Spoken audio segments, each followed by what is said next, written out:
Hey there, welcome back. I'm really glad you're here because September is shaping up to be another important month for Social Security. This time around, the changes aren't just about when your money lands, but also how the system itself is running after hitting a big milestone. We're talking about a program that just turned 90 years old in August, and now, right as we head into fall, it's facing a mix of modernization, controversy, and everyday issues that impact millions of families just like yours. And here's the part that makes this month especially unique. Because September starts on Labor Day, the timing quirks in the payment calendar mean some of you get your money even before the month begins. Others will see payments roll out in staggered waves across the month. On top of that, the Social Security Administration is officially moving ahead with its paper check phase-out. Phone wait times are being reported as much shorter, and the trust fund projections are shifting yet again. So yeah, there's a lot happening. And before we get into the full schedule, let me ask you something. If you could change one thing about Social Security today, what would it be? Faster service? Clearer letters? Bigger cost of living adjustments? Leave a comment below. I read them all, and it helps build a real community here. And if these updates are useful, take a moment to subscribe so you never miss what's coming next. Now, here's the September 2025 payment schedule. If you're on SSI, you receive your check on Friday, August 29th.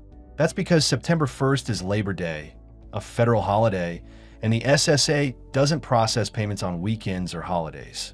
So instead of your normal September 1st payment, it shows up a few days early. That's not extra money, it's just the September check arriving ahead of time. If your benefits started before May 1997, or you receive both SSI and Social Security, your regular Social Security payment comes on Wednesday, September 3rd. For everyone else, the payment dates are tied to your birthday. If your birthday is between the 1st and the 10th of the month, your payment arrives on Wednesday, September 10th. Birthdays from the 11th through the 20th are paid on Wednesday, September 17th. And if your birthday falls between the 21st and the 31st, your check arrives on Wednesday, September 24th. So here's the bottom line. If you're on SSI, you see your deposit in late August. If you're on Social Security and have one of those birthday ranges, your date is coming up mid-month. Make sure you circle your exact date on the calendar, because missing it, even by a day, can cause unnecessary stress. Now, one of the biggest shifts this month isn't about dates, but about how payments arrive. Starting September 30th, the SSA is officially phasing out most paper checks. Instead, benefits are being routed through direct deposit or the Treasury-backed Direct Express card. The argument here is pretty clear. Paper checks are about 16 times more likely to be lost, stolen, or tampered with compared to electronic payments. And maintaining the check infrastructure costs taxpayers hundreds of millions every year. Electronic transfers are faster, safer, and cost just pennies compared to the old way. But here's where it gets tricky. Even though less than 1% of beneficiaries still receive paper checks, that still translates to more than 500,000 households. These are often people who are older, living in rural areas, and banked, or coping with health conditions that make technology a barrier. After pushback from lawmakers and advocates, the SSA agreed to carve out exceptions. That means people over 90, individuals with certain cognitive impairments, or those in areas without practical banking access can still receive checks. If you think you qualify, you can call their dedicated waiver line. The message from the SSA is no one will be left behind. But the reality is that for many people, switching to a prepaid debit card or online portal feels like a steep learning curve. Meanwhile, the SSA has been touting its progress on service. Officials say average phone wait times have dropped from nearly half an hour in 2024 to just under 10 minutes now. They also claim in-office appointments are moving faster, with average waits around 6 minutes, and that the online My Social Security portal is now fully available 24/7 with fewer outages.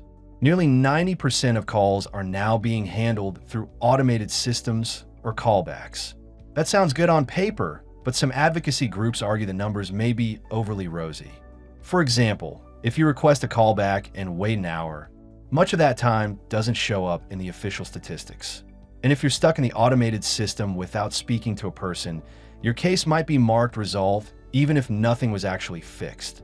So the SSA is clearly moving toward a digital-first future, but the experience varies widely depending on who you are and what kind of help you need. If you just want to check your benefit amount, the online tools might save you time. But if you're dealing with something complicated, like an overpayment letter or a name change, you might still face delays.